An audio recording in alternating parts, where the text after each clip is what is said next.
and welcome to my channel. Okay, I'm gonna stop it right there because as I'm editing this, I realized that I completely forgot to introduce myself and none of you know me. So hi, I'm Charlotte. We may proceed. So this YouTube channel is basically just my excuse to create all sorts of projects. So you will see some sewing, some painting, some decorating, upcycling, construction work a little bit. And hopefully this will inspire you and maybe give you some ideas for your own projects. So in these episodes, I will show you my self-taught techniques and take you through a little bit my creative process and how I'm thinking of tackling certain projects, hopefully while providing some satisfying to watch content. We are trying to be aesthetic. So yeah, my main inspirations in terms of aesthetic floats between maybe the Victorian era all the way to Art Nouveau and Art Deco. These are really the eras that I love. It's very much, I would say, between 1880 to 1930s, I want to say, but it's not excluded that I might evolve into something else. This is just something that I like to do and I like to look at. So obviously this is something that I'm gonna do because it's what I like. This channel will also allow me to document a little bit more the work that I'm going to be doing in this apartment, because to give you a little bit of context, my husband and I just purchased our neighbor's apartment, and this is kind of the old part that we've been living in for almost 2 years now, and adding most of the renovations myself in here, especially adding finishing touches, so the bar and the tiling and all of this, but I didn't really document it really well. So this time I would like to have something that I can keep. So yes, by buying this other apartment, so this one is about like 32 meter squares, and the neighbor's flat was 27. So yes, we now extended our apartment in a very luxurious surface of 60 meters square, which if you live in the Paris area is a palace. So the first 2 episodes will be kind of a 2-part episode on the tiling of the bathroom. So on the first part we will be tackling the floor, and then on the second one we'll be tackling the walls, which will all come together to do a really nice design, I believe, and I'm really excited about it. Okay. So let's talk material. So for this renovation in general, I really tried to stay in the 1920s style of the building. So for that reason, I decided to use some tomettes for the floors, because it is original to the building. So tomettes are those very traditional French terracotta tiles, which is usually hexagonal like this, but you can sometimes find them in square shape, and now I think they've started to do them with enamel. Especially these ones you can find with like different colors, and like they've really extended the style of the tomette, but the traditional type is really this one with the just really plain terracotta color.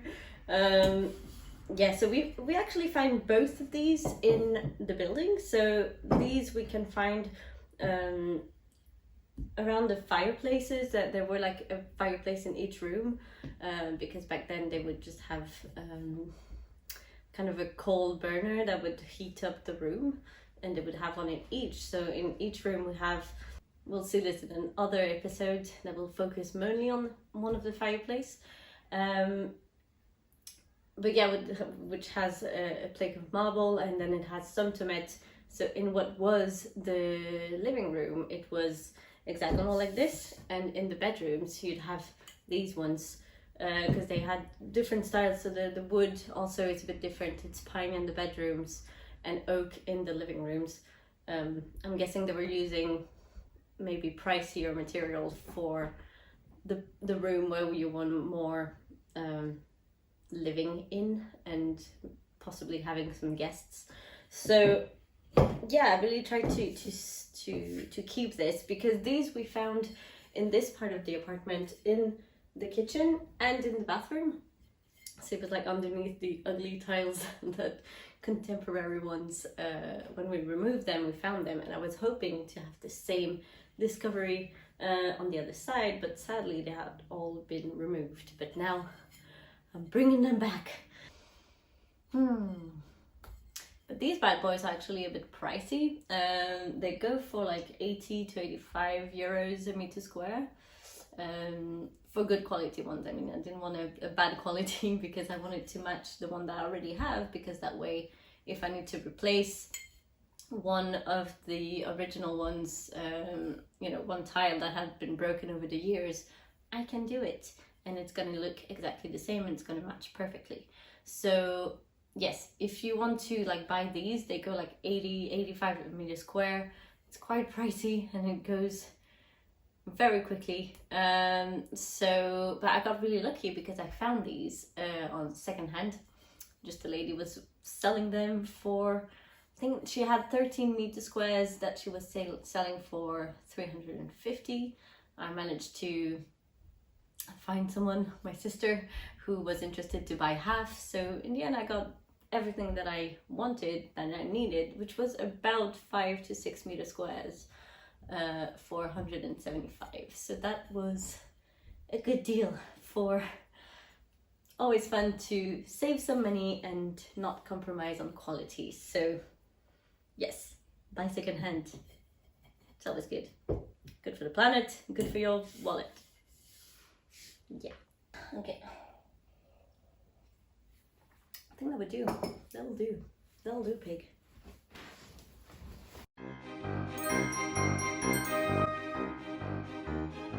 So basically what you're seeing me do right now is that I'm measuring and tracing the lines so I can go ahead and cut afterwards. So this part is really just the planning of the tiles, just to make sure that everything fits nicely before I lay them to the ground. So I think I'm going to go ahead and cut those pieces and then see what needs to be done for the rest of the gaps, but it will give me a better idea of how to deal with it once all of these are in place. And I'll just have to find a way to cut a circle, because I only have a kind of straight line saw. So that will be interesting to see how I can manage to do curves. And I will get back on you on that. Okay, good enough for now. Okay, and I'm in my kitchen in the flat sink that I have, as this process puts water everywhere. And normally on these machines you have a guide that can help you to cut straight. In my case, I tend to not put it on because I feel like it's just getting in the way. Always making sure that there's enough water in there, because otherwise it just creates sparks and I don't like to play with fire.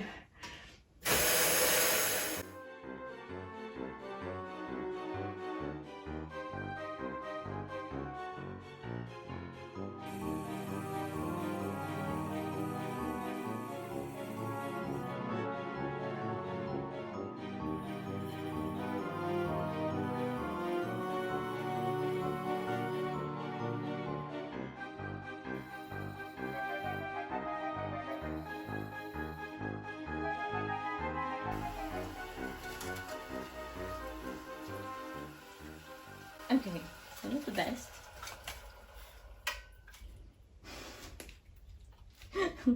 Looks like something took a bite out of it. For the curves, I decided to go sideways and just cut some straight lines, or as curved as my straight cutter would go, and basically go little by little and just nibble the material away. It worked better than I thought it would, to be honest, and ended up giving a quite good result in the end, so I was quite happy about that.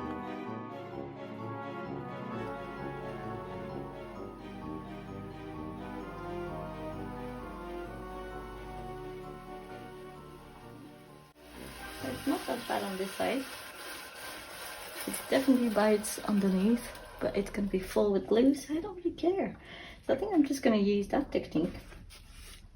It's a bit wonky there, but like it's not that bad here. And I think once it's on the ground, around the pipe with the grouting, it's gonna look fine, basically. Okay.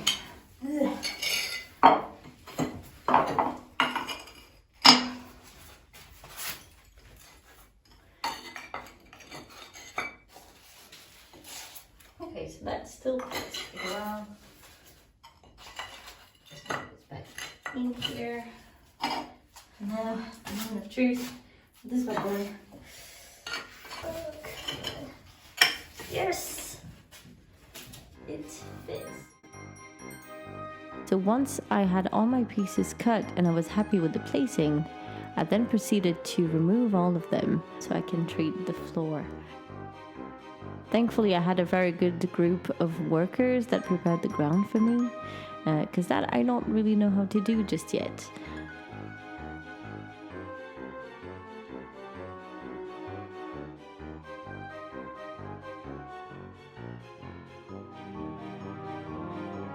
And I'm now applying a gripping primer to make sure that the tiles stick really well to the ground and don't come undone after a while.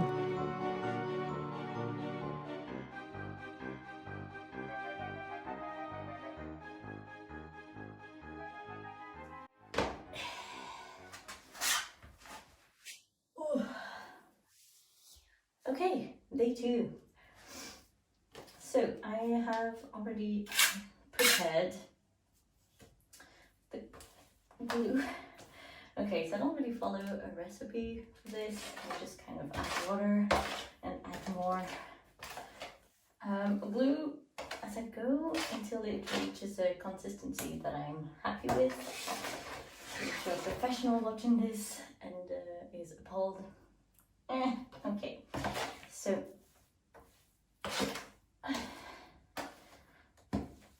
okay, to me it sounds fine.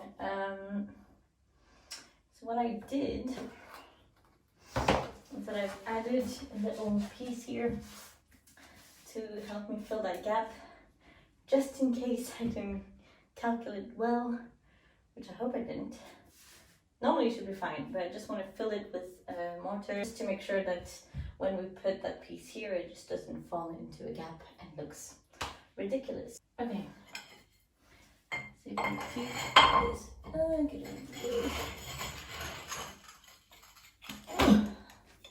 It's heavy. Okay, so if I lay them, so you can see here it's not bad because with the glue, basically it's gonna higher up to the level that I want it to.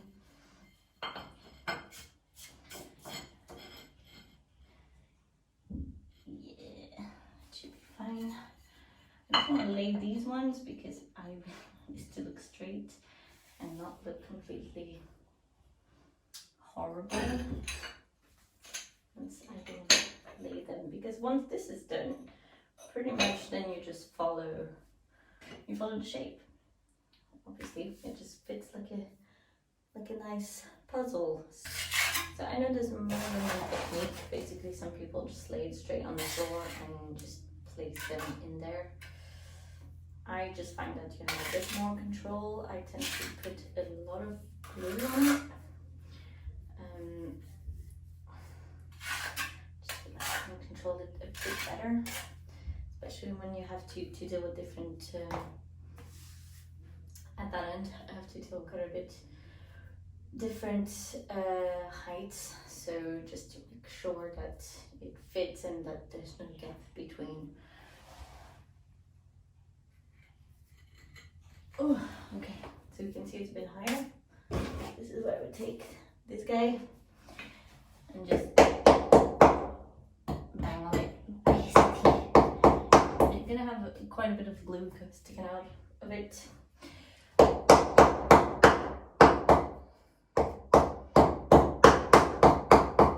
Using here is a rubber mallet, so it won't damage the tiles basically, so you can pretty touch it as hard as you can, and it will do nothing on the tile.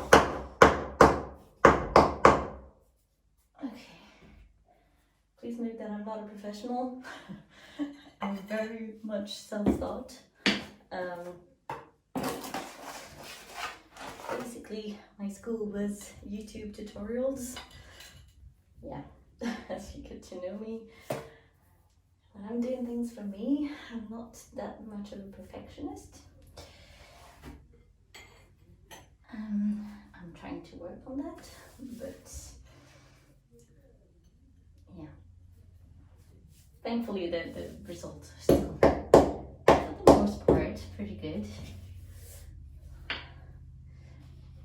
So here you have it. So it's got some level. Just making sure, yes, that the door still works. And here I think I'm gonna go straight ahead and put that first side piece, as it really needs to lay flat with the rest.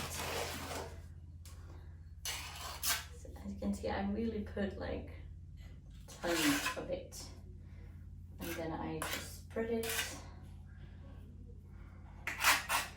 I make sure that it's not, try to anyway, that it's not too much on the sides, because as you can see it goes a bit on the sides.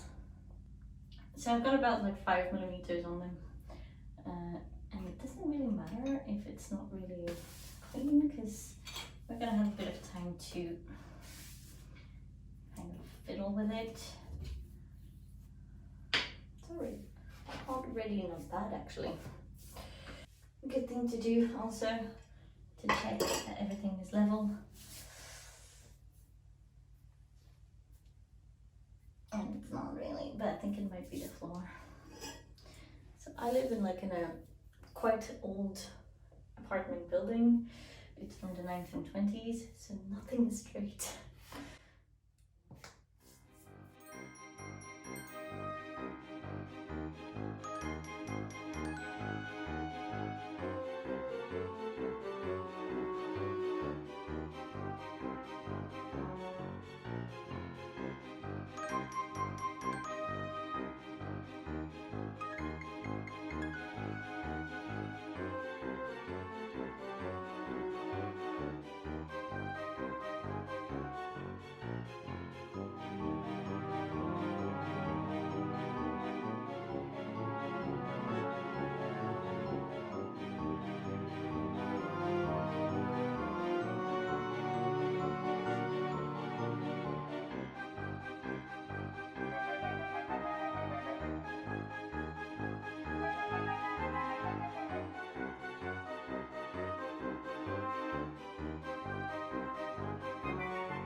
After the tiling was done, I waited 24 hours, and now time for grouting.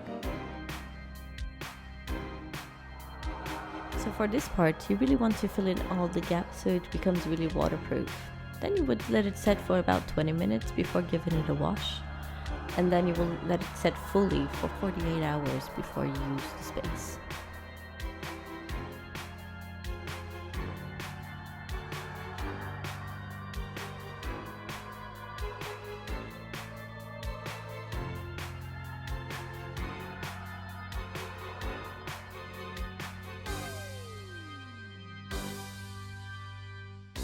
So as you may have noticed, I actually did the tiling in 2 times, which with hindsight was really not the best idea. Really I did this because I only had one half of the tiles at the time, and I was in a little bit of a hurry because I needed to put the toilet and the side of the bath in position. So when the second half of the tiles arrived, the first half had already set, and then it was very difficult to get it to match perfectly, and yeah, I had a little bit of trouble there. So next time, 100% recommend do it in one go and don't do what I did here.